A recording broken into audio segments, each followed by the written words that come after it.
It's a quiet Tuesday morning. Millions of people around the world are scrolling through their phones, sipping their coffee, doing their thing. And then, one headline drops. Just one. And within seconds, the entire internet stops breathing. Taylor Swift. Travis Kelce. A proposal. And a list of names, Selena Gomez, Ed Sheeran, that nobody expected to see in the same sentence. Now, whether you're the biggest Swiftie on the planet, or you just casually know who Taylor Swift is because, well, how could you not? What happened in the weeks surrounding these revelations was something nobody saw coming. Not the fans. Not the media. Not even the people closest to Taylor herself. And here's the thing that makes this story so fascinating. It wasn't just about a ring or a football player or a pop star's love life. It was about a woman who had spent over 15 years living her entire existence in the spotlight, finally standing at the center of the biggest crossroads of her life. Romance, friendship, legacy, rumors, truth, all colliding at once. So let's slow it down. Let's go through everything, piece by piece, because this story deserves more than just a headline. It deserves the full picture.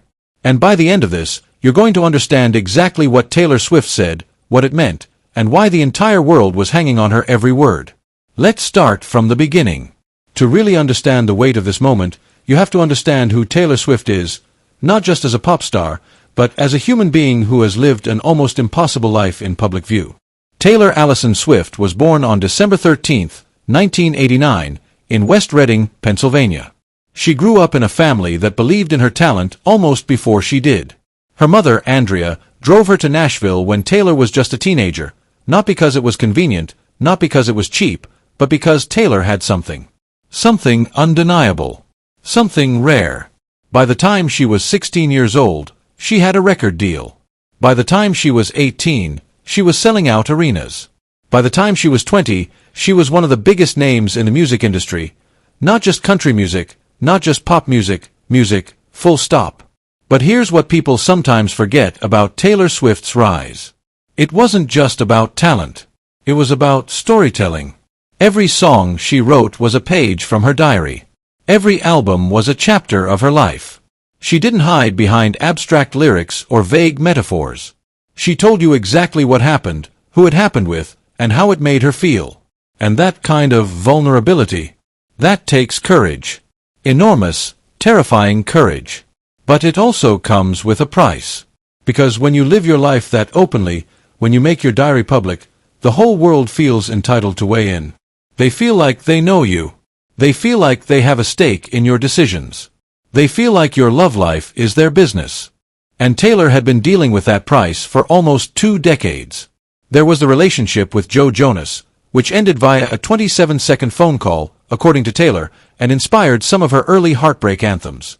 There was Jake Gyllenhaal, whose relationship with a much younger Taylor later became the subject of intense public scrutiny when Taylor re-released All Too Well as a 10-minute version that felt less like a song and more like a courtroom testimony. There was Calvin Harris. There was Tom Hiddleston, remember Hiddleswift, that whirlwind summer romance that played out in the most cinematic way possible? There was Joe Alwyn, the quiet British actor she dated for 6 years, before the relationship quietly, almost imperceptibly, ended. And now, Travis Kelce, a Kansas City Chiefs tight end, 3-time Super Bowl champion, loud, funny, charismatic, unapologetically himself, the opposite of quiet in almost every way, and somehow, impossibly, perfectly, her person. But to understand the proposal rumors, to understand the conversations about Selena Gomez and Ed Sheeran, you have to first understand the world Taylor was living in when all of this went public. Because the context matters. The timing matters. Everything matters. Let's set the scene. It's the tail end of what the world had already dubbed the Taylor Swift era. The Eras Tour, one of the highest-grossing concert tours in history, had been running for over a year.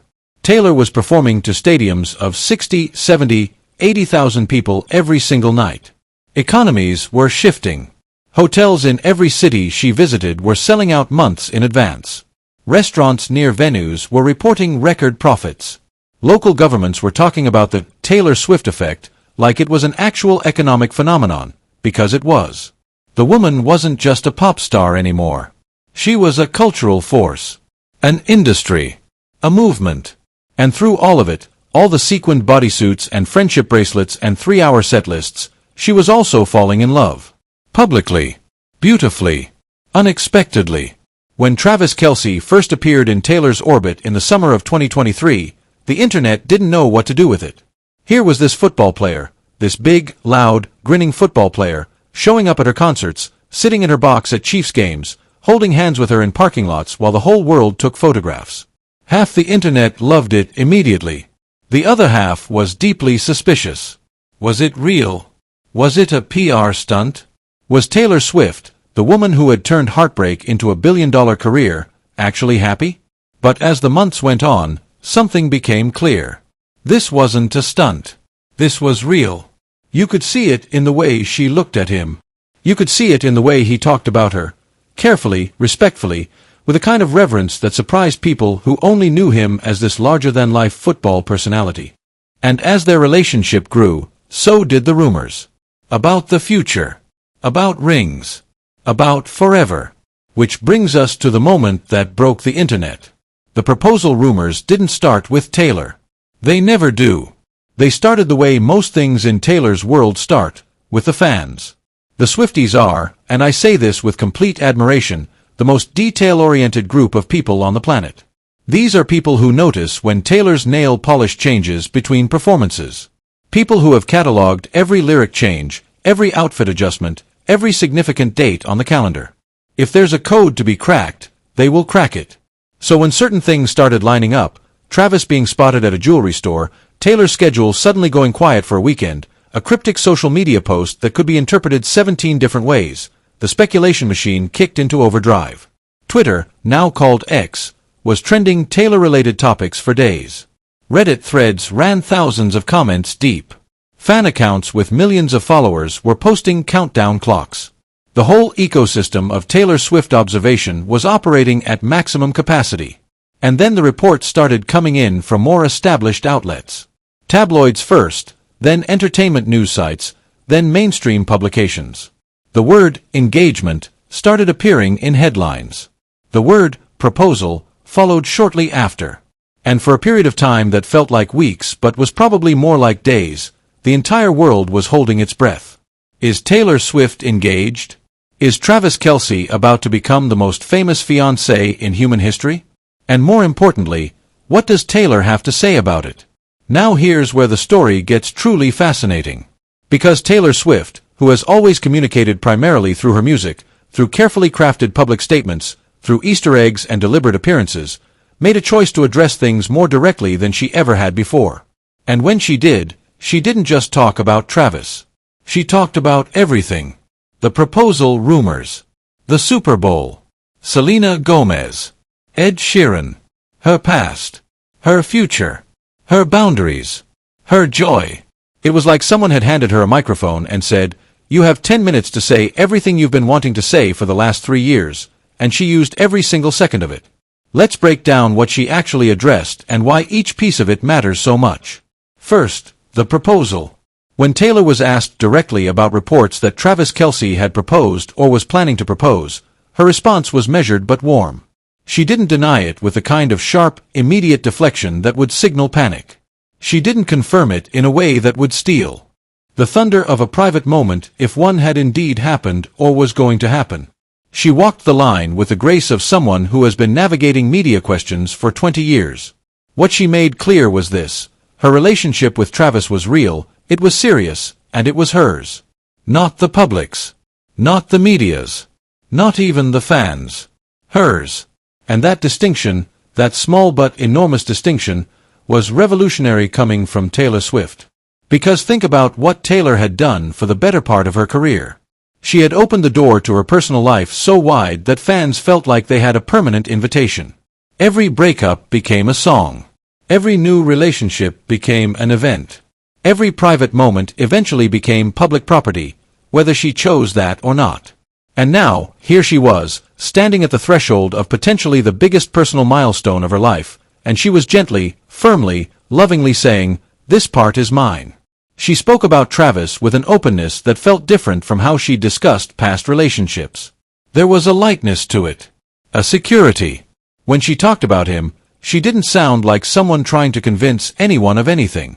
She sounded like someone who had found something solid and wasn't going to let the noise of the world shake it. She talked about how strange and beautiful it was to fall for someone in the middle of the most public period of her life. The Eras tour was everywhere.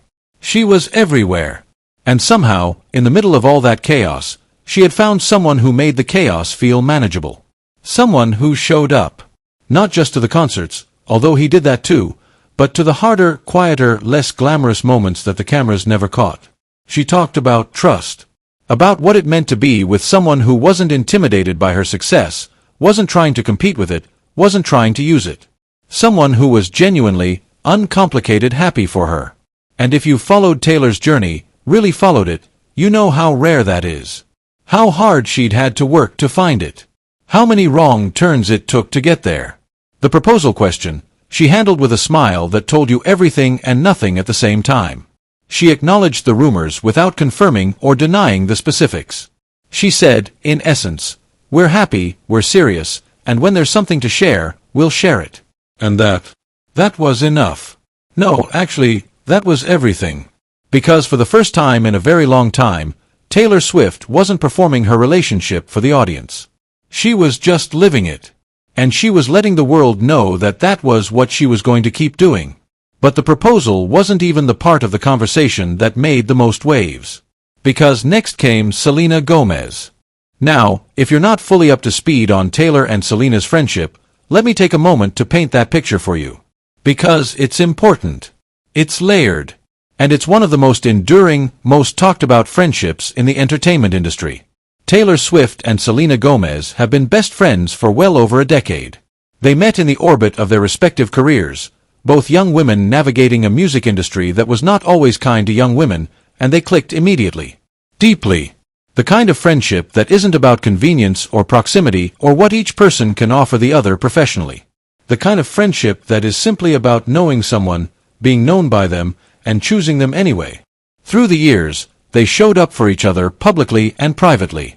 When Selena was dealing with her lupus diagnosis, with the kidney transplant, with the intense public scrutiny of her own relationship history, Taylor was there. When Taylor was in the middle of the Scooter Braun master recording situation, one of the most devastating professional betrayals she'd ever experienced, Selena was one of the first and loudest voices in her corner. They've been photographed together hundreds of times. At award shows, at basketball games, at quiet dinners that somehow never stay quiet because someone always has a camera. They've cried together publicly. They've celebrated together publicly.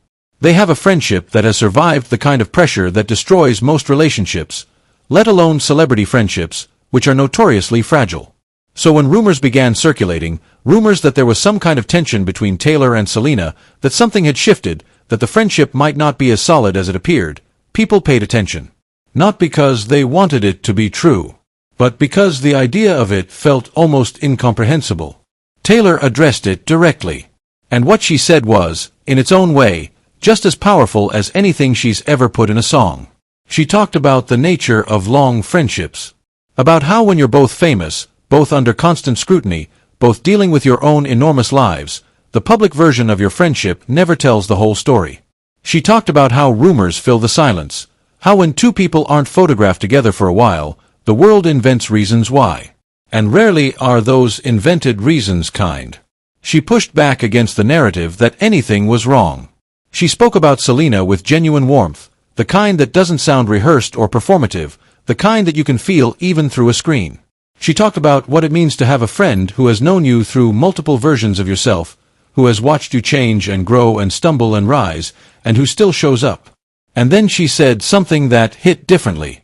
She said that real friendship, true, deep, lasting friendship, doesn't need to be performed for the public. It doesn't need to be proven with photographs or posts or statements. It exists in the private spaces, in the phone calls at 2 in the morning, in the text messages that never see the light of day. Which, again, coming from Taylor Swift, a woman whose entire brand has been built on public vulnerability, was a profound shift. She was drawing a line. Not just around her romantic relationship, but around her friendships too. Saying, these people in my life are real people. Our connections are real. And I'm not going to let speculation and gossip reduce them to tabloid storylines. For the fans who had been worried about the Selena situation, this was enormously reassuring. And for anyone who had been trying to manufacture a feud between two of the most beloved women in pop music, it was a quiet, decisive shutdown. Now let's talk about Ed Sheeran. Because this one is different.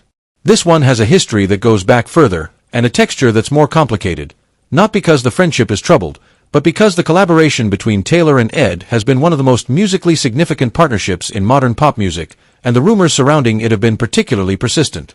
Taylor and Ed have been friends since the early days of both their careers.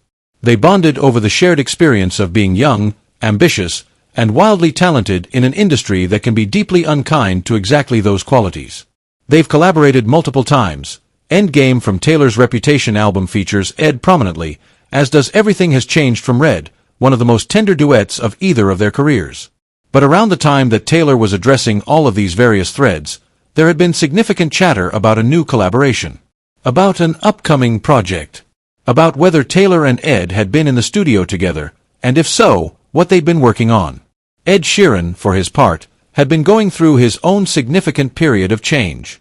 His personal life had brought both joy and heartbreak, the loss of a close friend, the birth of his children, the kind of life experiences that inevitably reshape an artist's perspective. And there were rumors that those experiences, combined with a possible new collaboration with Taylor, were going to produce something that neither of them had quite done before. Taylor's comments about Ed were affectionate and genuine, but also slightly guarded, in the best possible way. She talked about their friendship in terms of creative kinship, the rare experience of meeting someone who speaks the same artistic language as you, who understands not just how to make music but why. She talked about the way their collaborations have always felt organic, never forced, never transactional. She neither confirmed nor denied the specific rumors about new music together. But she left the door open, conspicuously, deliberately open, in a way that suggested the fans weren't entirely wrong to be watching that space. And knowing what we know about how Taylor communicates, that open door wasn't an accident. Nothing Taylor does is an accident. Every word is chosen. Every door left open is left open on purpose. So if you're a fan of Taylor and Ed's musical chemistry, and really, who isn't, what she said in that conversation was practically a wink.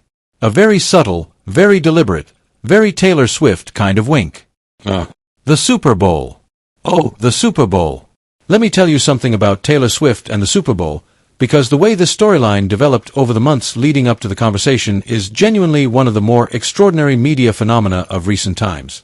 When Taylor and Travis's relationship went public, it coincided with the Kansas City Chiefs being in the middle of a dominant season. Travis was playing some of the best football of his career.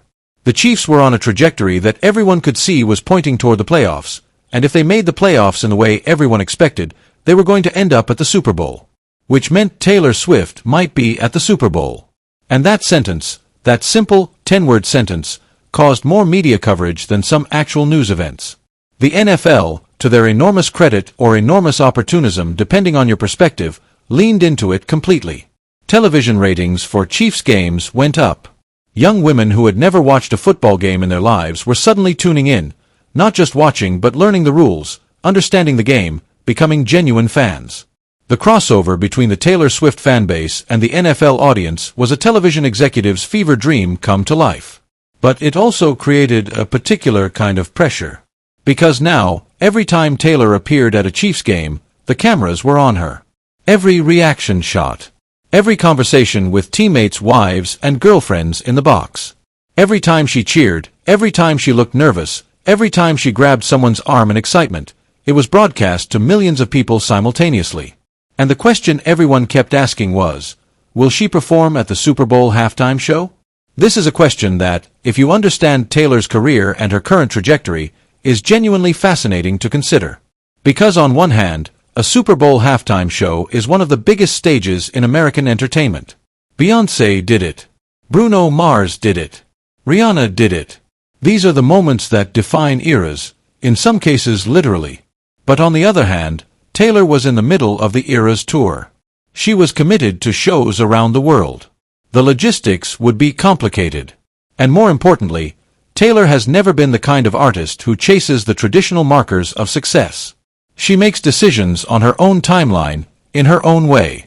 When she addressed the Super Bowl rumors directly, It was with the same combination of warmth and gentle deflection that she'd used with the proposal questions. She acknowledged that the speculation had been overwhelming. She seemed genuinely amused by the scale of it, the way a normal person might be amused if they found out that thousands of people had been passionately debating their lunch plans. She talked about football differently than most people expected. She didn't perform enthusiasm. She didn't do the thing that celebrities sometimes do when they're dating an athlete, which is to suddenly become the world's biggest expert on the sport. She admitted that she was learning, that she was enjoying the experience of being in that world, that she found Travis's passion for the game genuinely infectious.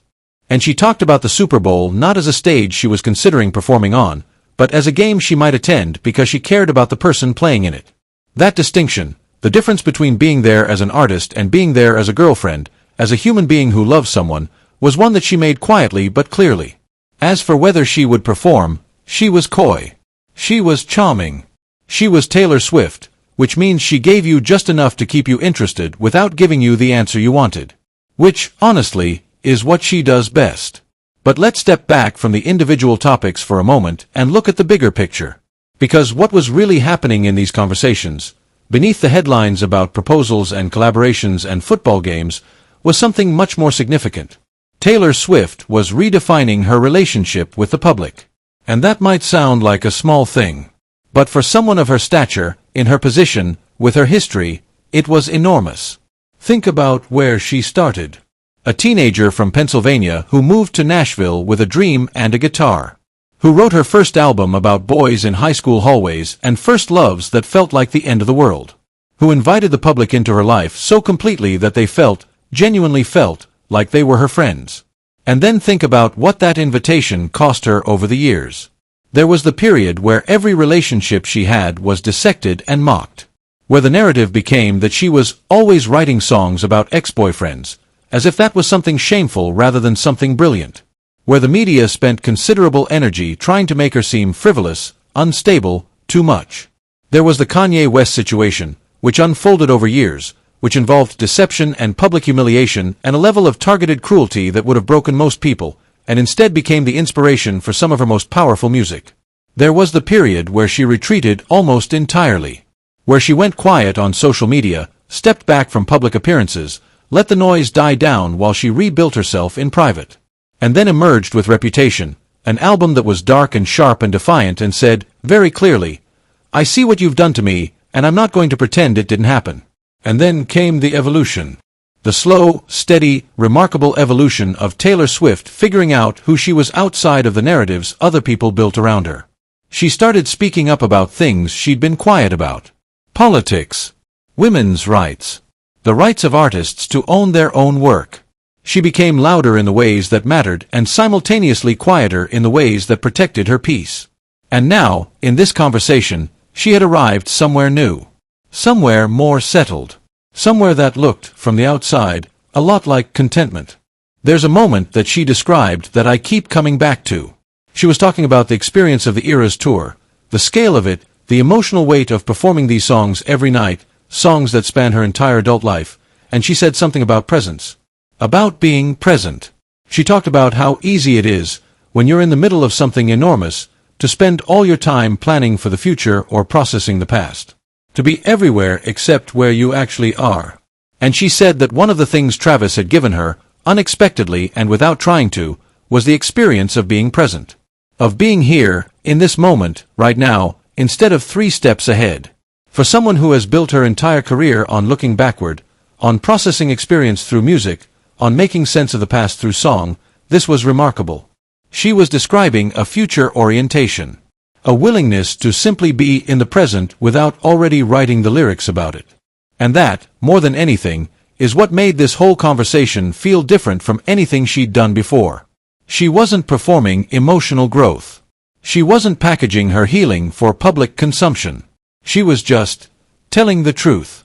Quietly, conversationally, without the careful scaffolding of an album rollout or a music video or a carefully timed press release. Just Taylor. Talking. Honestly. Let's spend some time on what the Selena conversation meant on a broader level. Because it wasn't just about 2 famous women and their friendship. It was about the way female friendships, especially female friendships in the public eye, are treated by the media and by the public. There's a pattern that repeats constantly with famous women. Two of them become close friends. The public adores them together. They become a symbol of something: female solidarity, sisterhood, the idea that women can genuinely champion each other without competition. And then the first moment there's any ambiguity, any silence, any distance, any perceived shift, the narrative machine kicks into gear. Suddenly there's a falling out. Suddenly there's jealousy. Suddenly there's betrayal. The same people who celebrated the friendship begin dismantling it based on nothing more than a gap in photographs. And the frustrating, infuriating thing about this pattern is that it says more about us than it does about the women involved. It reveals a deep-seated discomfort with female closeness, a reflexive urge to see competition where there is only companionship, to see jealousy where there is only love. Taylor named this. Not explicitly, not in so many words. But she named it. She pushed back against the assumption that silence means fracture, that distance means betrayal, that a friendship unseen by the public is a friendship that doesn't exist. And in doing so, she did something quietly radical. She refused to perform the friendship for the people who needed reassurance that it was real. She refused to stage photographs or make statements or orchestrate the kind of visible public moments that would have fed the narrative and reassured the audience. She just said, "Trust me. We're fine. You don't need proof. The relationship doesn't require your approval to exist." Which is, when you think about it, a deeply mature and self-assured thing to say.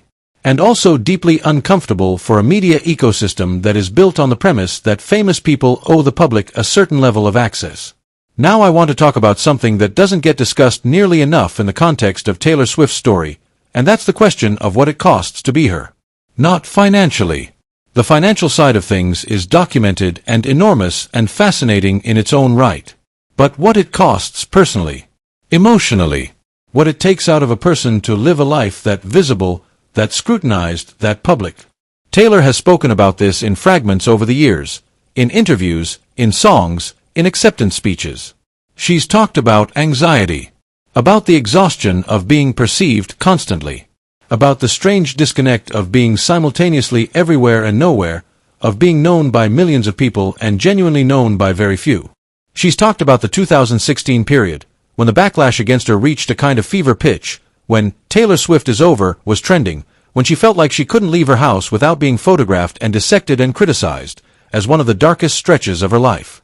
She talked about hiding, about disappearing from public view and spending months trying to find herself underneath all the versions of herself that other people had constructed. And she came out of it with Reputation, which, if you listen to it, really listen to it, is one of the most honest documents of recovering from a public image crisis that pop music has ever produced. It's not just revenge music. It's survival music. It's the sound of someone clawing their way back to themselves. In the current conversations, the ghost of all of that history was present. Not in a heavy or mournful way. More like scar tissue, evidence of old wounds, fully healed but never fully invisible. She referenced the past without wallowing in it. She acknowledged how far she'd come without being smug about it. And there was something in the way she talked about Travis and about Selena and about Ed and about the Super Bowl. There was a thread running through all of it that felt like hard-won peace. Like someone who had been through the fire and come out the other side and was now standing in the light going, "Okay, I made it. And it's actually beautiful here." Let's talk about the fans for a moment. Because they're a crucial part of this story, and they deserve to be treated as more than just a background element. The Swifties, and there are many millions of them around the world, on every continent, in every age group, in every cultural context, had been through their own extraordinary journey during this period. They'd spent years decoding Easter eggs, tracking album release patterns, analyzing every lyric for hidden meaning. They'd built communities. They'd formed genuine lifelong friendships with other fans they met through their shared love of Taylor's music. They'd shown up to concerts in friendship bracelets and sequins and tears, singing every word of 3-hour set lists at the top of their lungs. And they'd watched the Travis Kelce era unfold with a mixture of joy and anxiety and fierce protectiveness that was genuinely touching. Many of them embraced him immediately. He was funny, he was warm, he was obviously mad about Taylor in a way that was visible from the nosebleed seats. Some took more time. Some are still taking time. But what was clear in Taylor's comments about her relationship and her life was that she saw them. She acknowledged the fandom not just as numbers on a chart or people in seats, but as a real community with real emotional investment. She talked about the responsibility that comes with that, about being careful with the things you say and do when you know that millions of people are paying attention, when you know that your choices ripple outward in ways you can't always predict. She didn't talk about this with resentment. Not even close. She talked about it with something that looked a lot like gratitude, mixed with the kind of thoughtful awareness that comes from taking your responsibility seriously. And she acknowledged the Super Bowl elephant in the room, the way the fans had made Chiefs games into something entirely new, the way they'd embraced football with the same passionate energy they bring to everything Taylor adjacent, with a warmth that was unmistakable. She thought it was funny and wonderful and also slightly overwhelming. She said it out loud. And there was something refreshing about that honesty, about admitting that even she sometimes found the scale of all of it genuinely astonishing. There's a question that kept coming up, implicitly, through all of this. A question that nobody asked outright, but that hung over every word of the conversation like the most interesting cloud in the sky. What does Taylor Swift's next chapter look like? Because here's the thing. She's done so much already. The numbers are staggering. The most streamed artist of multiple consecutive years. The Eras Tour breaking economic records that economists didn't have language for. Albums that defined decades. A cultural footprint that extends so far beyond music that she influences fashion, economics, travel, sports viewership, social media discourse, and political engagement. What do you do after all of that? The question of the Eras Tour ending was a significant one. Because the tour wasn't just a series of concerts, it was a kind of synthesis. A looking back and forward. A way of honoring everything she'd made while leaving space for what comes next. And what comes next, based on everything she said in these conversations, seems to be something more personal. More interior. Less about the scale of performance and more about the depth of experience. She talked about writing. About the way the last few years, the tour, the relationship, the friendships, all of it, had been filling her up creatively in ways she navigated it brilliantly. She didn't perform indignation at being asked. She didn't brush it off as silly. She engaged with it honestly and said, essentially, the most important thing about the Super Bowl to me is Travis. Whether I'm performing or watching from the stands, what matters is that he's playing, and I want to be there for that. Which was both a very human answer and also, if you read it correctly, a signal about where her priorities are in this chapter of her life. Not that music isn't a priority. It clearly, obviously, profoundly is. But that she's arrived at a place where the personal and the professional don't have to be in competition. Where showing up as a girlfriend isn't somehow lesser than showing up as an artist. Where being Travis Kelce's person and being Taylor Swift can coexist without either one swallowing the other. Now, somewhere in the middle of all of this, there was a thread that ran through everything she said that I want to name explicitly. Because it's easy to miss it in the details, but it's the most important thing. Taylor Swift, in these conversations, was fundamentally talking about freedom. Not the abstract concept of freedom. Actual, specific, hard-won personal freedom. Freedom from the narratives she didn't write. Freedom from the expectations she didn't set. Freedom from the version of herself that was built by tabloids and rumors and 1,000 misreadings of her music and her choices and her life.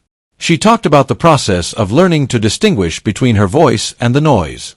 About how long it took to trust her own instincts again after years of having them second-guessed, overridden, weaponized.